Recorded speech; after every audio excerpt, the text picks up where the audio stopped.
All right, guys. We're just going to go through the list of things we need for this show. Make sure we got everything. Cameras. Are we good with cameras? Abel? Yeah, okay. Cameras. Check. Lights. Lights. Okay, lights. We got that. Microphones. Mics? Yeah, okay. Script. Do we have a script? No script. Okay. No script. Set. Can we shoot at? Can we go to the location we were shooting? No. We can't shoot there anymore? No. Fuck. No set. Okay. Talented people. Do we have any talented people here? No. Anyone? No. No talented people. All right, let's go.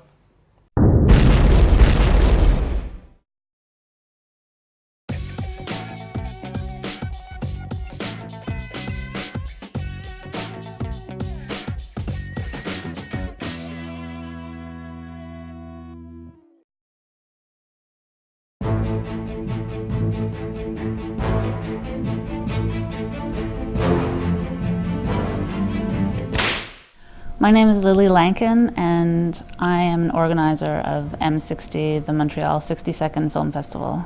I'm Doug Hollingworth. I'm also one of the organizers of the M60 Montreal 60-Second Film Festival. We wanted to make film festivals open to amateurs and professionals alike, and we don't want anybody to feel intimidated. So 60 seconds isn't exactly an intimidating number. It can be the hardest thing to do, but it can also be one of the easiest things to do. It all depends on what you want to make. And basically, what we really wanted to do was make sure that people who always wanted to make a film but never did would have a chance to do so. That's why we have no judges, no jury. It's just everybody gets to make a film for the love of filmmaking. There's no prize money. It's just a love of filmmaking for everyone. It's grown in the fact that the quality of filmmaking has gotten every year progressively better. John Weldon, the Montreal animator who is an Oscar winner, every year he makes a film and is extremely enthusiastic about it, and and it's great for the festival and for us.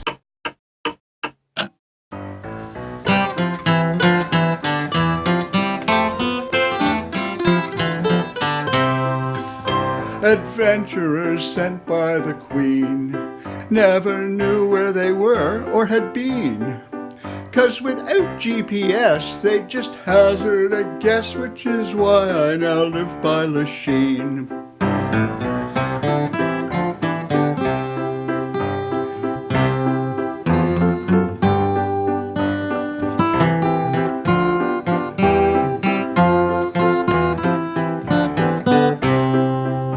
When a man leads a life of adventure, his tale can be a heart-wrencher. But the ladies will swoon for a man with a wound like a hook or a patch or a denture.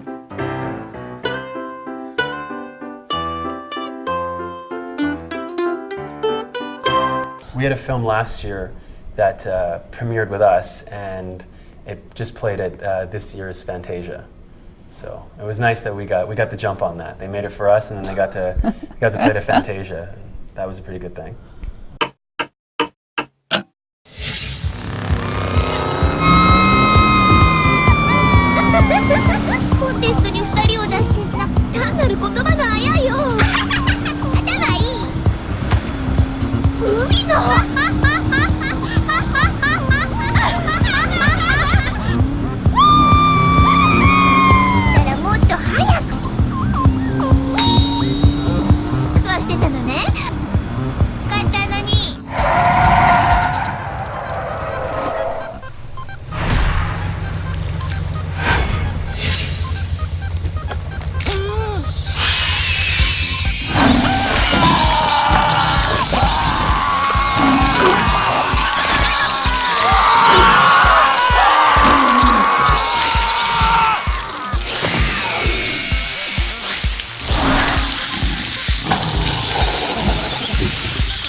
Every year we have a theme. it's not just, make a 1 minute film of anything. This year's theme is chance. And so bilingually, it's been interpreted differently, being luck or, chance. Anyway, so then, this year's films are actually quite, they're a little bit all over the place, and there is some like dark moments and some very light, ridiculous moments, and so. But that's what the film festival is always like. It's always got a big sort of. Yeah, we have some good animation. Yeah. A couple horror movies. Definitely some good comedies. Yeah, but anyway, please come to the Rialto Theater on Friday and Saturday, September 16th and 17th, 7:30. Anything else? Yeah, just please come. We'd love to have you there.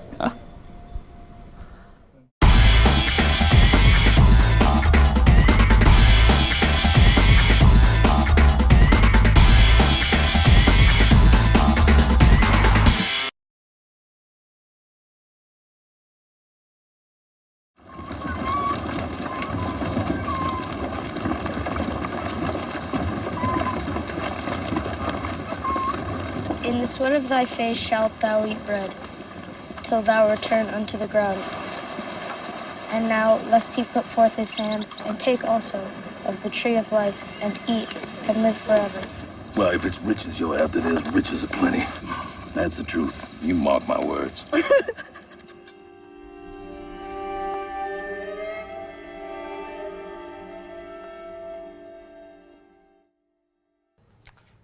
This week on Fade to Black, me and Ryan are going to review Meek's Cutoff, the new film from Kelly Reichardt. But maybe you're not familiar with Kelly Reichardt, so time for a little background. This is her fourth feature film, her first being Rivers of Grass, her second being Old Joy, her third being Wendy and Lucy. Her style, very slow-paced, kind of a realist style, and they're very low-key films that even alienate people a little. The kind of people who think that independent film is 500 Days of Summer or Little Miss Sunshine might be a little put off by them. But she's a very interesting filmmaker. Some more stuff you should know about her. Even despite the massive critical acclaim for her films, she can't actually make a living off them. She currently teaches film at Bard College in New York State. She has a lot of friends in the independent film world, such as Todd Haynes, who produces most of her films, and Gus Van Sant, even, who shares her admiration for the state of Oregon, where she sets most of her films. But I think it's time to finally talk about the film instead of just her. So Ryan, what did you think of Kelly Reichardt's new film, an existentialist feminist horror western? Well, that's a lot of little description you put there. I liked it. I didn't love it as much as her previous works. She definitely is venturing into full-on auteurist sort of territory here with similar formal styles and pacing and tone that we can see through all of her films. I think it works much better in her previous works. Here in Meek's Cutoff, where it excels is in the true naturalistic realism. We get a really deep connection to our characters through this very barren landscape on the Oregon Trail. So, yourself? Honestly, I think this is her most accomplished film. I like all her previous films, but I think this actually represents a pretty huge step up for her in terms of form and even how the themes are realized. Like, for example, it should be mentioned about this film that it's shot in the Academy aspect ratio, the full frame. So it's like, basically, it's like if you're watching a box on the screen. And even though, usually you shoot in widescreen to put as much as you can, I still feel the way she filled that frame, like just like the bulls carrying the crates and all the people walking. It is so, I could watch it all day. And even the movie is very slow, but I think it rewarded my attention completely. Yeah, I wasn't so much put off by the slow pace because I was very much expecting the slow pace, having seen her previous films. But the film doesn't really tell much of a story, I don't find. It's very much an observational look on the lives of these people trekking across the Oregon Trail, which is fine and on paper seems quite good. I just don't think it was realized, potentially how I'd like to see it in my head. So I don't know. Well, I think, like I said, I think the themes of this movie are incredibly well realized. Like the feminist angle, like I said, it's a Western from a feminist point of view, And there's many powerful moments in this movie, I thought, that the movie took its time to reach. Like, there's a scene where Bruce Greenwood, the magnificent Bruce Greenwood, one of the best Canadian actors there is, he's kind of telling her this story, and he's like, oh, we'll be fine, we'll be fine. And Michelle Williams is like, you don't need to patronize me. It's such a subtly powerful moment. And there's another scene, which may seem like a spoiler saying it, but it's on the poster, so whatever, where she brandishes a shotgun. And it's, again, another incredibly powerful moment I felt. I don't disagree with you at all. I really, really would like to take a second to just admirate her ambition and drive with this film, because it's totally detaching herself completely from anything that we are familiar with from the typical Western. There's no drama for the sake of drama. Everything is very controlled and tight and fully realized. For me, it's just not a completely engrossing experience from start to finish. To be blunt, I was sort of bored now and then. Very beautiful and well-made film, though. I still think she's one of the most vibrant directors working today, and I still say go see it. But watch Old Joy and Wendy and Lucy before you see this one. Myself, I think it's one of this year's best films and one of the most definitive statements by a director this year. That's our review. It sure is.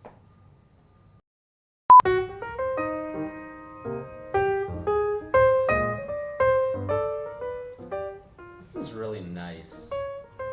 Yeah, I'm really glad we did this. I know, it's good sometimes to have some time away from the boys. Yeah, I mean, I've always felt like we had a lot in common, and we never got like a lot of one-on-one time, so this is gonna be good for us. Now it's just me, you, and this table.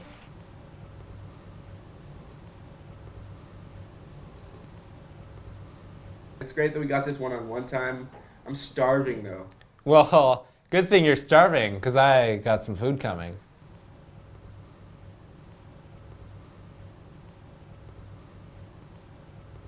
Yeah, what did you order? I know a guy, and I was like, yo, Kevin, please. Because I like our team, Fade to Black, all a bunch of great guys, but sometimes it's nice just to be away from them. Yeah, Alex really gets on my nerves sometimes. I know.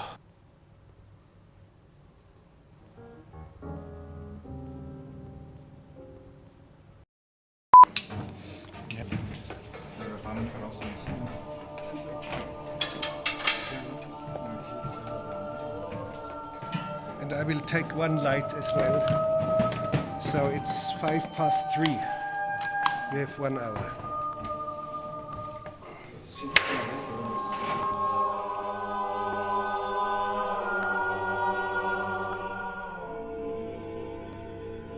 Silence, please. Please don't move.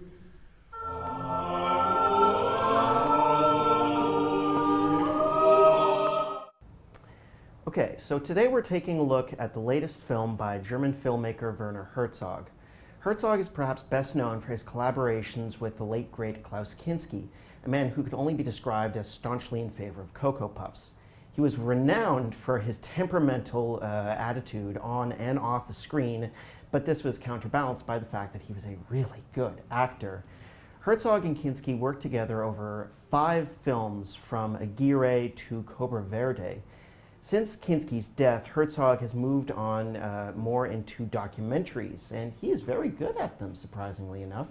Like his films, his documentaries tend to focus on madmen, obsessives, dreamers, probably a case of art imitating the artist. Today we're looking at his new film, Cave of Forgotten Dreams, which documents his journey into a cave complex in France, which contains the oldest cave paintings on record. Now, Alex, what did you think of this film? To be honest, Thomas, I didn't find it all that interesting. Maybe it's just because I'm not a fan of prehistoric cave art, and because he spends most of the movie just staring at prehistoric cave art. But it was just really boring to me. Herzog loves nature and he loves this kind of things, but I feel like in his other movies he was able to give that love of the nature of whatever he was documenting and express it so that I was able to also appreciate it. But in this situation, I was not at all enthralled in whatever he was showing us. I can agree with you up to a point, especially towards the end. It did get a little, well, boring is probably the best word. But I think the motivation is that he was only allowed to bring in the really good, like, high-definition cameras to this cave complex for a very limited amount of time. And I think one of his goals was to just capture this cave art in as much detail as is humanly possible. Well, it is interesting. I think the issue just is that it doesn't sustain a 90-minute runtime. It would have been very interesting as like a 30-minute short documentary. It's just that I think even at the end there's just this long sequence where they're just showing the cave paintings, and I feel like they were like, you gotta have that 90-minute runtime, so just like keep adding stuff that we've already seen before, because there's nothing here that sustains that. Yeah, true. The movie does contain a lot of Herzog's Herzogisms, as I like to call them. He has a real passion for just interesting people with strange pasts. The moment that it totally clicked for me was when he was talking to a gentleman who was in charge of mapping the caves, and it turns out that one of his previous jobs was a circus unicyclist and juggler. I almost laughed out loud. Well, the people were much more interesting than the cave, but we don't spend as much time with the people as we do in, say, his other movies, like Encounters at the End of the World, which I find was a lot more interesting. Yeah, for sure. It also had a really interesting score, I felt. There's a lot of... You disagree? Well, interesting is probably the correct word. Well, it used a lot of, I think it was pipe organ, probably, a lot of chanting. It really created the sense that this was somehow a sacred space. Yeah, it sounds like sort of like cult music. A little bit, yeah. And there's a heartbeat sort of mixed in at one point. Oh, that was really cliche though, because he's like, if we're so quiet, we'll hear the sound of our heartbeat, and then he puts it in. And yeah, and it's like, why? You know, you could have left it so that maybe the audience could start to imagine it. And I like Herzog. I just think he spends way too much time in the cave showing us the drawings, and all the drawings are the same. Like it's all very similar. There's a tiger, there's a lion, and like I don't care if there's ones. But I think the people are interesting, and also at the end. He goes into he shows alligators, so he completely goes off on a tangent and shows them alligators. I was like, wow, that's way more interesting. Yeah, well, there's this strange tangent in the very end, this postscript about these alligators at a facility nearby, and I was like, why? It's like maybe it's a preview for his next documentary. I don't know, strange. But yeah, I didn't really like it. I would say I enjoyed it, and it is interesting to be able to say I'm going to go see the 3D Werner Herzog film, and it is in 3D. Oh, we didn't speak of the 3D. Yeah. Don't see it. It's not worth it. See it. I liked it. DVD releases! Yeah! All right, DVD picks for this week. The Disney Vault is finally releasing Dumbo on Blu-ray for the Disney Diamond Edition. Disney has been releasing their early films during the last few years on Blu-ray. Pinocchio, Fantasia, Snow White, Bambi, and now Dumbo is being released. It's one of the more interesting films. A lot of the early Disney films have that sort of experimental feel to them, and Disney does a bunch of interesting things in this one.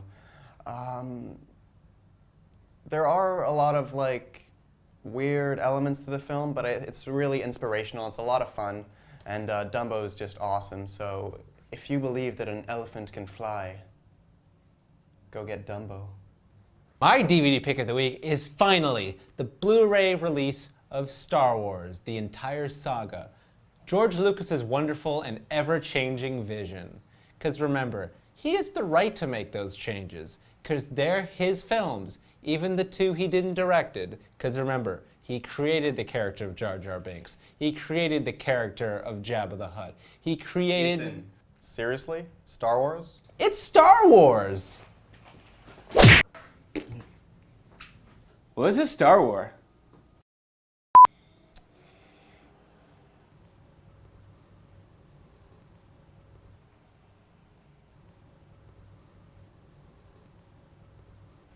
Listen, Thomas, the reason you're here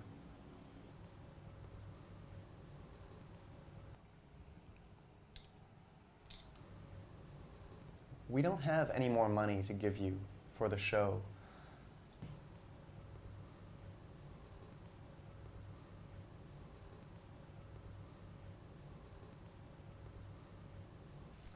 I only have a certain amount of money to allot to our reviewers.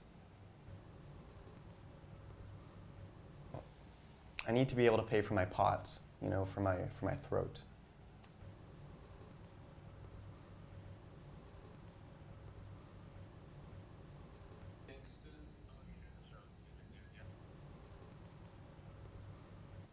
Haven't you noticed we don't even have a set this week?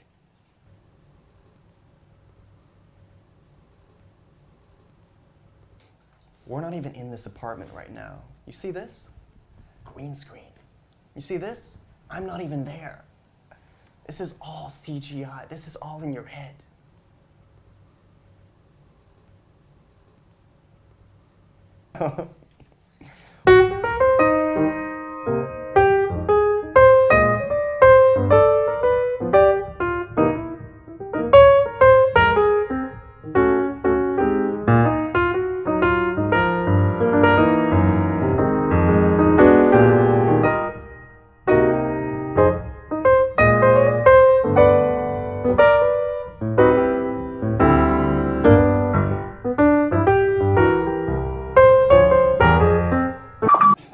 What's a tampon?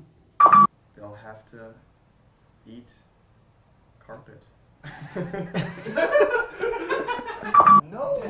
Remember that day I met you at the pharmacy? And it's just so weird.